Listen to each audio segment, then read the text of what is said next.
All right, to discuss this further, we're being joined by Fouad Izzadi from Tehran. He's the Associate Professor, Faculty of World Studies, University of Tehran, also a columnist and political commentator.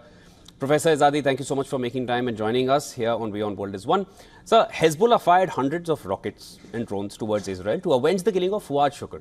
But curiously, just hours before these strikes, the IRGC chief, Major General Salami, said, "You'll hear good news about revenge." And hours later, Hezbollah carried out those strikes. Now, just to remind our viewers, Iran has also vowed revenge against Israel for Ismail Haniyeh's death, which took place in Tehran. Sir, should one consider today's strikes as a revenge for Haniyeh, or should we expect a separate one from Iran as well? You know, I think the Iranian revenge is going to be separate, and it's delayed because I think Iranian leaders want to see whether the peace negotiations will have any results. They don't want to give Netanyahu an excuse to prolong the war.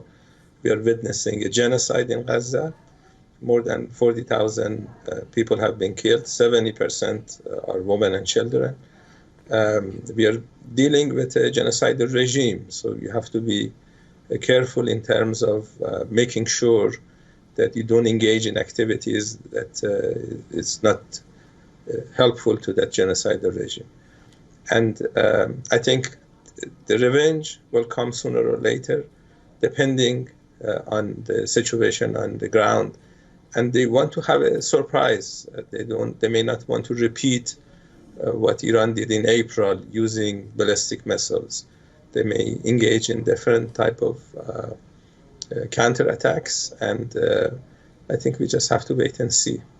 Professor, Egypt, on the other hand, also warns very strongly against the dangers of opening a new war front in Lebanon. Now, as per you, what do you make of this reaction from Egypt?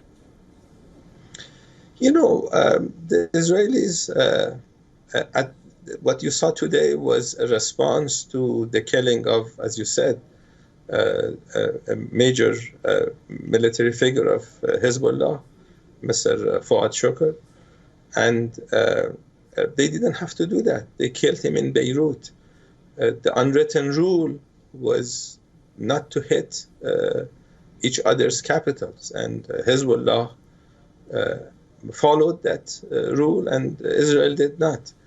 I think, given the fact that Israelis have not achieved their goal of destroying Hamas, you know, Hamas is not an army; it's a militia. They don't have an air force, they don't have a navy, and Israel has a big army, and they have the help of the United States, many Western countries. So they have failed in their stated missions in Gaza, and they want to Israelis want to start a new front in Lebanon with the aim of maybe attracting attention to some other point, basically opening a new front. And I think Hezbollah and Lebanese understand that fact, and they are engaging Israelis in a manner to make sure that there is a level of deterrence. They don't want a repeat of what they saw in Gaza with the rampage that Israelis engage in. And at the same time, they need to make sure that they don't give Netanyahu an excuse to engage in activities to justify his crimes in Gaza. Professor Izzadi, now, Israel claims that some of those rockets were in fact aimed towards central Israel as well, perhaps towards the capital. And there was a drone which landed in Tel Aviv some time back, which came from one of the proxy militias. Now, at this point, Hezbollah said that this concludes phase 1. How do you understand what phase 2 will look like? You know, the idea behind what happened last night and what will happen again is to make sure to send this message that attacking Beirut, attacking other places in Lebanon has a cost. Because what we know of the Israeli regime is that if there is no cost, they will continue these type of attacks, they will increase attacks. So creating a level of pain to the other side to make sure that they don't engage in this type of reckless activities, that's the aim. And it seems the first round of Hezbollah response was not enough, given what Netanyahu said after the first round. And Hezbollah's capabilities are quite extensive, and I think Israelis understand that. And engaging, continuing the genocide, instead of following the UN resolution, following the request of all countries, including Indian government, to have a ceasefire, not paying attention to that, violating international law. Mr. Netanyahu is a criminal. If he goes to a country that's not friendly to him, he will be arrested.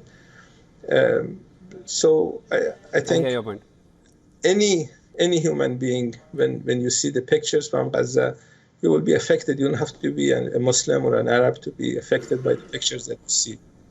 And I think the sooner this genocidal war stops, it's going to be better for everybody. Professor Azadi, at this point, I want to just quickly circle back to the initial response that you had given.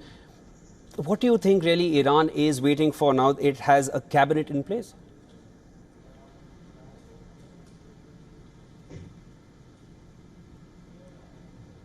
Am I audible to you, Professor Azadi?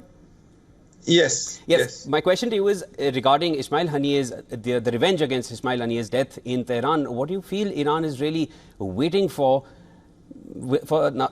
Does it have a cabinet in place now that it does one? Yeah, I think the reason for the delay was not because a new government was coming into office in Tehran. I think the delay is due to the fact that they want to make sure that they don't do things that's beneficial to Netanyahu. Netanyahu wants to prolong the war, engage other countries, because he understands that if the war in Gaza stops, if the killings of Palestinians stops today, he will go to jail. He is also a convicted criminal.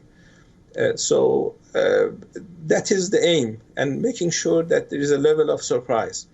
And, there is an economic cost that Israelis are paying.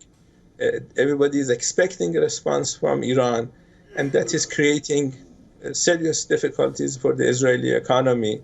And that is a level of revenge that Iran is already taking. And I think sooner or later you will see other types of response from Iran, but you're not going to hear that from me on this program. I get your point, sir. That was Associate Professor, Faculty of World Studies, University of Tehran, Fouad Izadi, joining us from Tehran. Thank you so much for making time and sharing all your insights, sir. Thank you.